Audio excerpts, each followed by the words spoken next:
नाज़रीन, हैदराबाद में young doctor मुतालबन जी मेंताला इज़ाफ़ा एहतजाज पिणु लाही। तफ़सील जहांगीर सेड़ो जी हिंद रिपोर्ट में। मसीही पेशे से वाबस्ता डॉक्टर और डॉक्टराणियों गुज़रियल 4 ॾींहनि खां वठी हवाउनि जे शहर हैदराबाद में पंहिंजी मुतालबनि जी मञता जे लाइ यंग डॉक्टर एसोसिएशन के सॾ ते एहतजाज करे रहा आहिनि। अचो त हिते मौजूद डॉक्टर और डॉक्टराणियुनि सां ऐं अॻवाननि सां ॻाल्हि ॿोल करियूं त हुननि जा कहिड़ा मुतालबा आहिनि। हुकूमत के संजीदगी सां सोचणो पवंदो। असांखे वॾा मुतालबा न आहिनि, नंढड़ा नंढड़ा मुतालबा आहिनि जिन्हनि ते हुकूमत गैर संजीदगी जो इज़हार करे रही है। कोरोना जा डॉक्टर जॾहिं कोरोना जी वबा हुई 2019 में दुनिया सॼीअ में वबा हुई त तॾहिं इहे डॉक्टर खयां विया।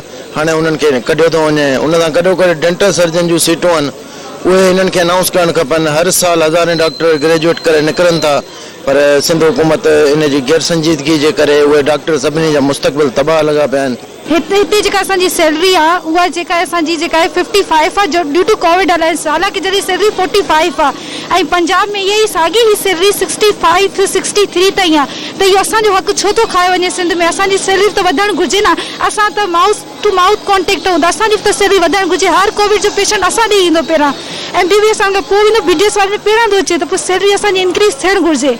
साईं, असांजा मुतालबा 5-6 ॾींहनि खां असां एहतजाज ते आहियूं। असांजो मुतालबो इहो आहे त पहिरियों त असांखे जेके कोविड जा असांजा डॉक्टर आहिनि उन्हनि खे रेगुलराइज़ कयो वञे।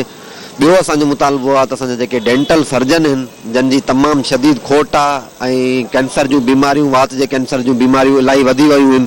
असां चाहियूं था त डेंटल जी एसएनई क्रिएट करे उन्हनि खे हायर कयो वञे। कैमरामैन मोहम्मद अली रिन सां गॾु जहांगीर सेड़ो, धरती न्यूज़, हैदराबाद।